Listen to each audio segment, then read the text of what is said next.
Yeah, it's me again. And again, I'm going to try to keep these very short because even beyond anybody else, I'd be tired of hearing my own voice. It's true. But what becomes clear is that there is a lack of clear definition.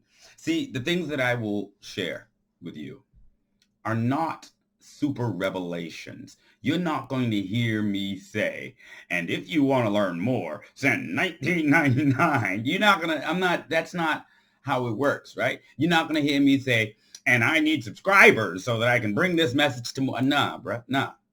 If you should hear the words, let he that hath the wisdom count the numbers. If you do not, then hopefully they live through those that do and they resonate.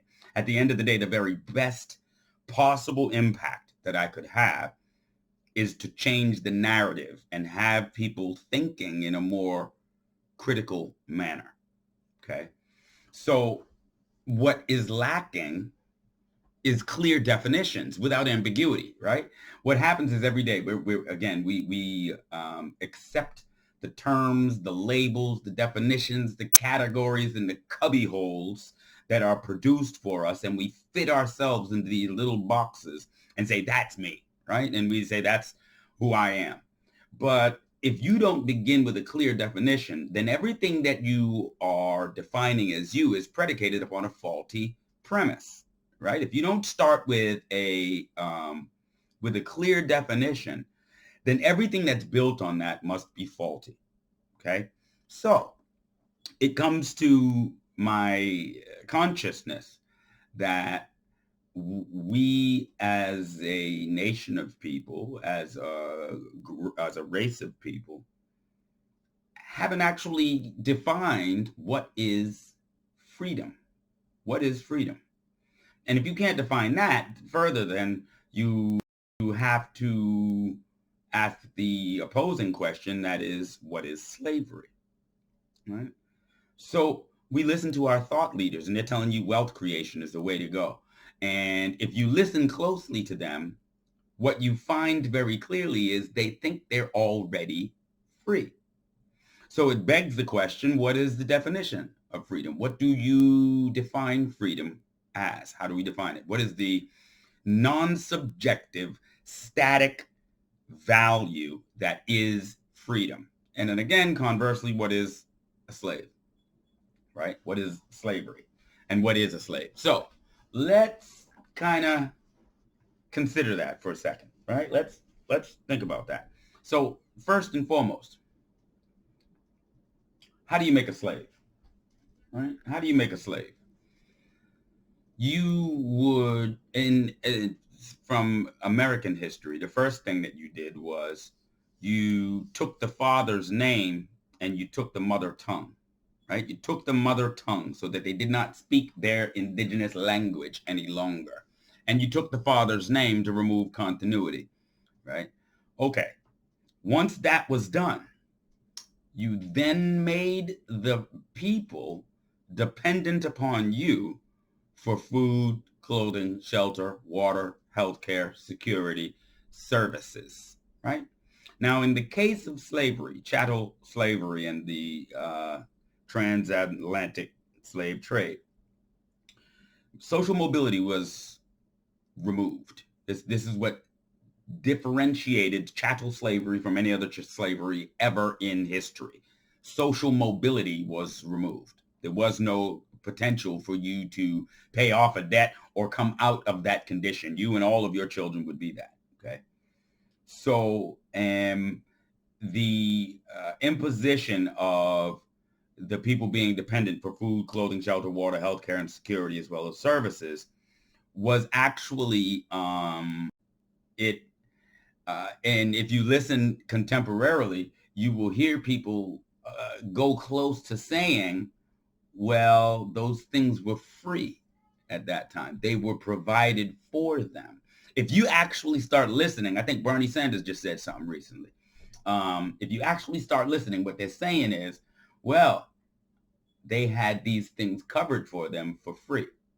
Okay, which again is true. Now, what happens is you then found Emancipation Proclamation occur.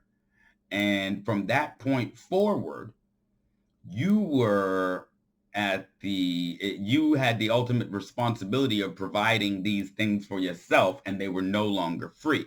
The way that they were able to keep people in that condition for many years after Emancipation Proclamation is because they very easily said to them, well, who's going to give you a job, right?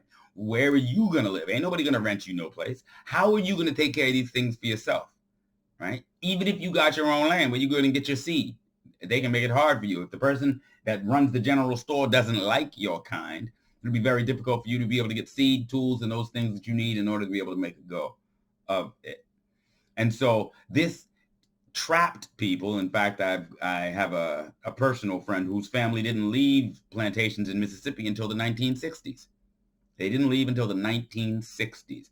So the way that they made a slave in America was to make the masses dependent upon the establishment for food, clothing, shelter, water, healthcare, security, and various services. Today, they removed vocational programs from the school. They were in the schools when I was young. Today, they're not any longer, and they're trying to bring them back. There's conversation to try to get the people industrious again. But what they did was they removed that capacity. Why? They removed the ability of home economics. Yeah, when I was young, we had home economics, right? Now, the people don't know how to balance a checkbook. The people don't know how to go to the library and use an index card and find a book.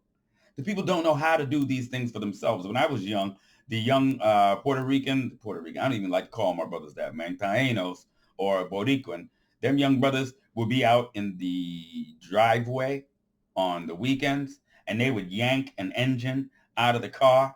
They'd be out there working, sitting in the engine compartment and putting that work in, man. And so proud.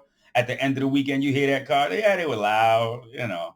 They had that music. They was doing their thing, you know. But they could do that, you know. And that ability has been removed from the people. You can't do it yourself any longer.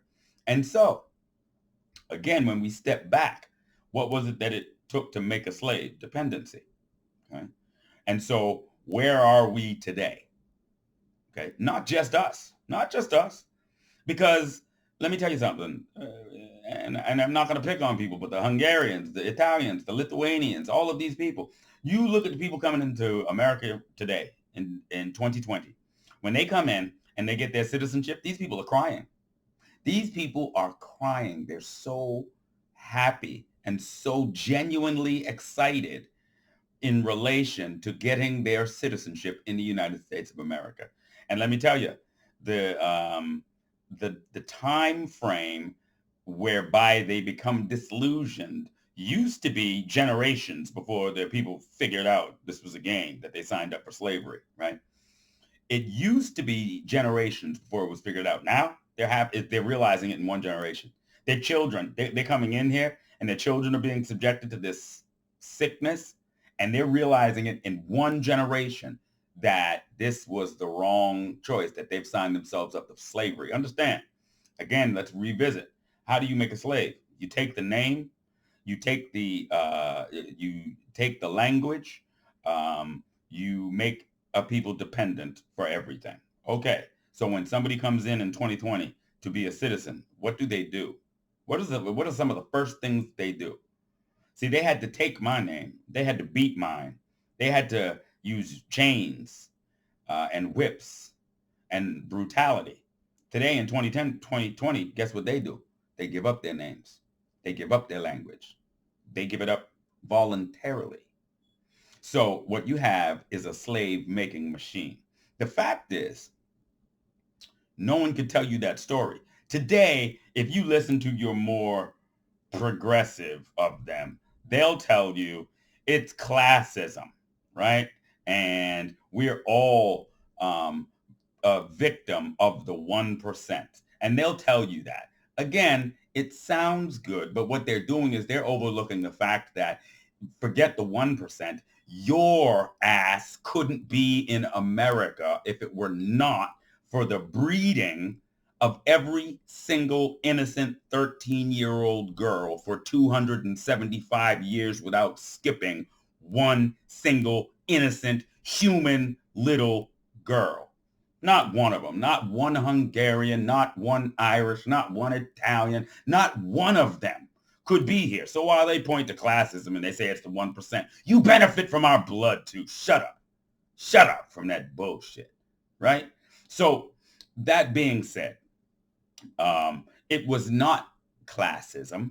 It was a system of servitude and slavery. So when they came in, they turned a deaf ear and a blind eye to the atrocity that was happening in our lives because they were promised slightly more than what we were offered.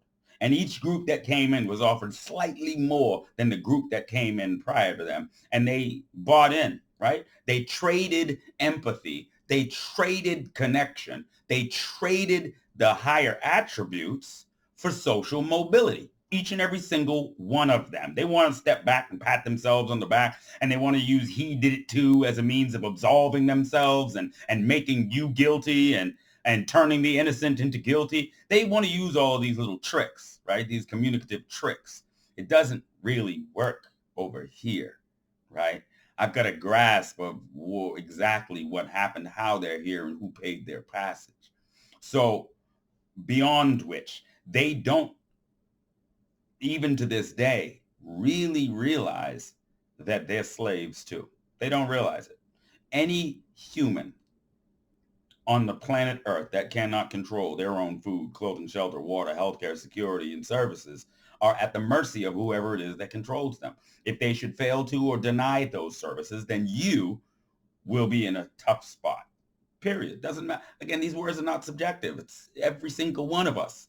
This is true. These are true words, not because I say them. It's because they are true words, right? So today, again, we look at these leaders and you look at these talkers that you're listening to that have huge audiences and subscriptions, and your book writers and your authors and your seminar and performers. You look at them. How many of them speak the words freedom? It is because they do not want freedom. It is because they have gotten a paycheck. Understand, all them people that marched on Washington, they went there with righteous anger and they got jobs and they abandoned you. Did the freedom come to be? No, it never came to be. So they got jobs. You look at your elected officials, your black elected officials. Look at your Black Caucus. Look at your NAACP. What the hell are they saying?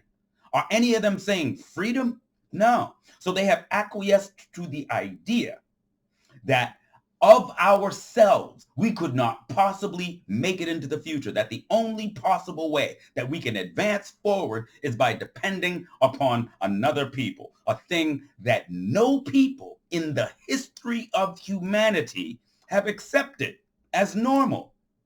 100% dependent upon another people to survive 24 hours from now.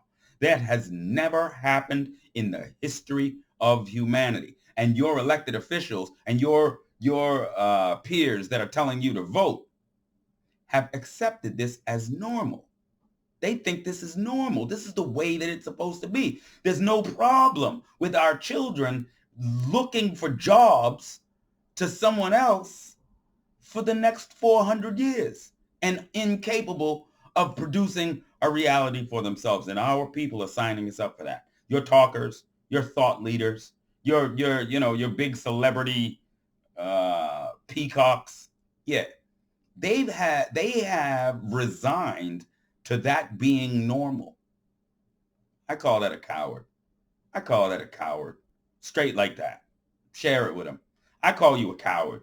If you think you can't build your own system and the only thing that you can do for your children is be up under somebody, to stay sunned for the rest of your being, to stay sunned and resign your progeny into perpetuity to being sunned because you can't do without and build your own right now, you don't have the capacity, you got to be up under somebody else.